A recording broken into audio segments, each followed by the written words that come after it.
আমি মাঝখানে সালাউদ্দিন স্যারের প্র্যাকটিস করেছি, এখনো তো বয়স বাকি আছে আমার এখনো। প্রমাণ তো ভাই আগে করেছি অনেক আগে। সাব্বির রহমান জাতীয় দলের বাইরে থাকা শুধু না, সবশেষ বিপিএল এ তিনি ছিলেন আনসোল্ড, তবুও সাব্বির ছিলেন মাঠে। নিজের খারাপ সময়ে কেউ থাকুক আর না থাকুক পাশে পেয়েছেন দুজনকে। আমি মাঝখানে সালাউদ্দিন স্যারের প্র্যাকটিস করেছি, মাঝখানে সুজন স্যারের সাথে আন্ডারে প্র্যাকটিস করেছি। তো ওনাদের সাথে মাঝে মাঝে কথা হয় আমার, এই বিষয়ে আর কারো লিঙ্ক আমার নাই। কারণ সবার সবার লিঙ্ক থাকে, সবার সবার গ্রুপ থাকে। তো আমার এই দুজনের সাথে আমার কথা হয় স্যারের সাথে। তো ওনার যে বিষয়ে যেটা কথা বলেছি যে আমি কীভাবে প্র্যাকটিস করলে আমার ইমপ্রুভ হবে বা আমি কোন প্র্যাকটিসটা করলে ইমপ্রুভ হবে, তো ওটাই আমি প্র্যাকটিস করেছি এবং রাশিদ ওটাই ইউটিলাইজ করার চেষ্টা করেছে এবং টি10 এটাই প্র্যাকটিস করেছি, ম্যাচ খেলেছি। অনুশীলনে চলছে সাব্বিরের নো লুক শটের মহড়া। ঢাকা ক্যাপিটালসের জার্সি এখন শুধুই গায়ে জড়ানোর অপেক্ষা। তবে এতটুকু পরিষ্কার, নিজেকে প্রমাণ করতে করতে তিনি ক্লান্ত।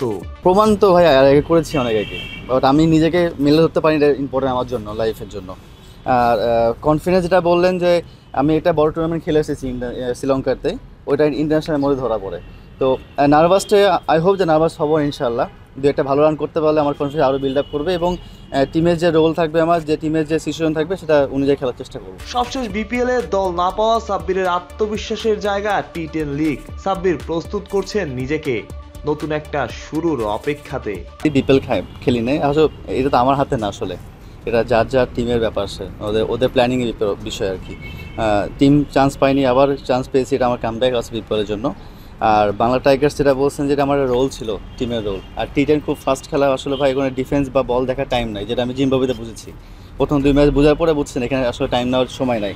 তো এটা খুব ভালো একটা হ্যাবিট আমার জন্য, বিশেষ করে আমি যে লেভেলে খেলি বা যে পজিশনে খেলি, আমার গেম চেঞ্জটা খুব ভালো হয়েছে। এবং রাজশাহীতে যে প্র্যাকটিসটা করেছি আমি, এখান থেকে কনফিডেন্স নিয়ে আমি বাংলা টাইগার্সে গেছি।